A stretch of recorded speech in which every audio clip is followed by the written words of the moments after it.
નમસ્કાર. એક મ્યાનમાં બે તલવાર રહેતા જોઈ છે તમે? આજે હું તમને બતાડવાનો છું. વાત કરવાનો છું કોળી સમાજ અને ગુજરાતના રાજકારણમાં કહેવાતા બે દિગ્ગજ નેતાઓ એક સાથે એક જગ્યાએ મળ્યા છે અને તેમની વચ્ચે મીટિંગ થઈ. હજી વધારે સરળતાથી કહું તો સમાધાન થયું છે. આ સુખદ સમાધાન ગુજરાતના રાજકારણમાં અને કોળી સમાજમાં શું બદલાવ લાવશે તેની આજે આપણે વાત કરવાના છે. આજે એક જ મ્યાનમાં બે તલવારો છે. તે એકમાંની એક તલવારનું નામ છે હીરાભાઈ સોલંકી અને બીજી તલવારનું નામ છે કુંવરજી બાવળિયા.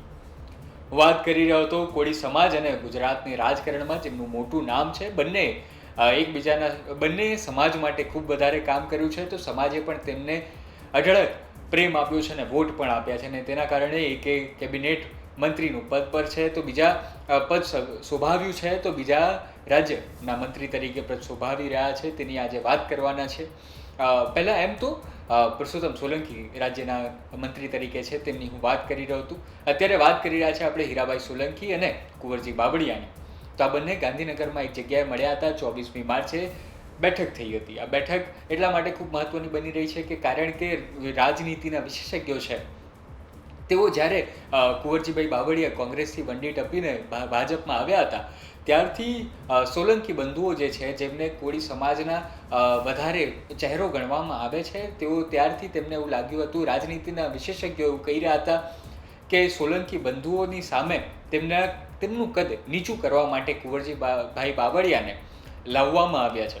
અને પછી થયું પણ એવું કે તેમને વધારે મોટું પદ પણ આપવામાં આવ્યું, તેમને ફરી એકવાર ટિકિટ પણ આપવામાં આવી અને સાથે અહીં હીરાભાઈ સોલંકી અને પુરુષોત્તમ સોલંકીનું કદ જે છે તે પણ વધારે મોટું ને મોટું થતું ગયું.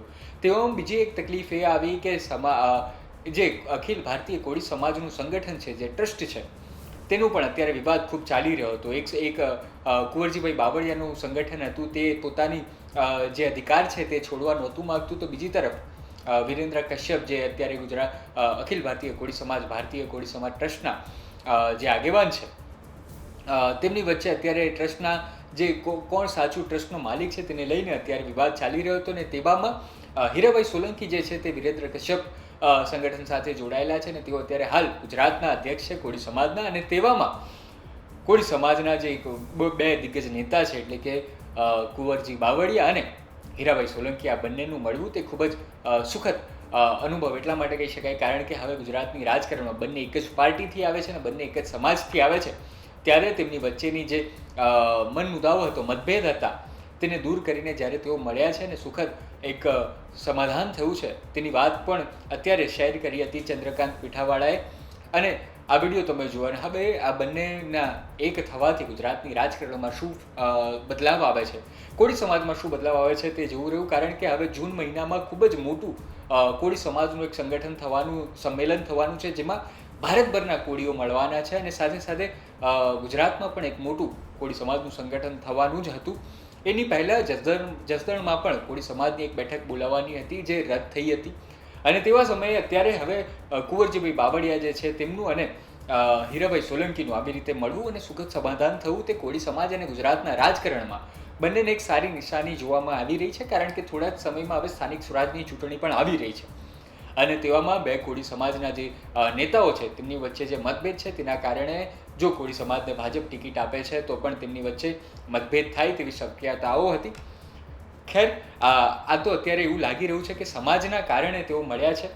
સાથે સાથે રાજકીય જે તેમની હરીફાઈ હતી તે ક્યાં જઈને રૂકે છે તે પણ જોવાનું રહ્યું ને તેનો જવાબ 2027માં ખૂબ સરળતાથી આપણને મળી રહેવાનો છે. કારણ કે 2027માં ખૂબ મોટા બદલાવો આવવાના છે. કુંવરજીભાઈને ફરી રિપીટ કરવામાં આવશે કે કેમ, કે પછી હીરાભાઈ સોલંકી જે છે તેમને રાજુલાની સીટ પરથી લડશે કે કેમ, કે ભુવાની સીટ પરથી કોણ લડશે, ભાવનગર પશ્ચિમની સીટ પરથી કોણ લડશે, આ તમામ સવાલો આપણી પાસે રહેલા છે ને તેના જવાબો આપવા માટે ગુજરાત તક તમારી સાથે તમારી પાસે હાજર છે. આ માહિતી કેવી લાગી તે જરૂર જણાવજો. ધન્યવાદ.